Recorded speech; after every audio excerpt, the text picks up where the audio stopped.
Isang publisher ang nangbabash kay Kalingap Rab. Bianzi hindi nakatiis sinupalpal ang publisher na ito. Kalingap Rab hindi makapaniwala sa ginawa ni Bianzi.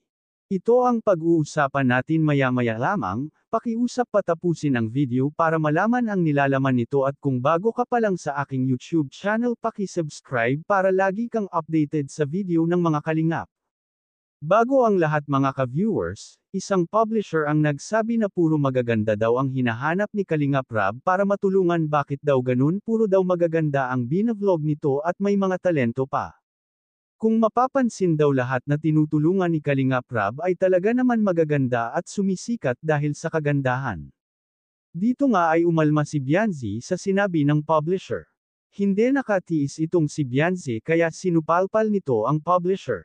Ito ang sinabi ni Bianzi, alam niyo po mas okay pa rin si Kalingap Rab kasi mas marami na siyang natulungan na mahihirap at magaganda na kabataan kayo po puro kayo post wala namang kwenta at saka wala kayo pakialam kung ano man ang gustong tulungan ng tao.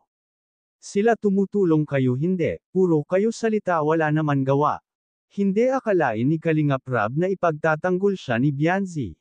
Talagang galit na sinupalpal ni Bianzi ang isang publisher na ito. Tama naman ang sinabi ni Bianzi na puro lang dada ang publisher na ito wala naman natutulungan. Ang gusto lang nito ay manira ng kapwa, dapat nga ay proud ang publisher na ito sa ginagawa ni Kalingap Rab imbes na maging proud dapat siya ay ito pa ang maninira sa kapwa niya. Pati mga tinutulungan ni Kalingap Rab pinakikialaman nito.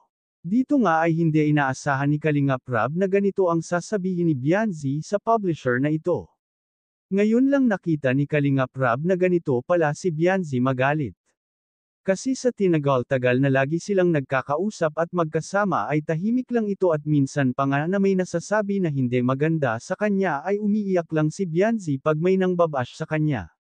Ngayon na si Kalingap Rab ang binabash ay talagang nagalit ito at ito na ang nagpost. Hanggang dito na lang ang update ko mga ka-viewers, huwag natin kalimutan suportahan ang ama ng Kalingap na si Val Santos Matubang at ang kanyang anak na si Kalingap Rab at ang munting channel kong ito. Maraming salamat po, God bless sa inyong lahat.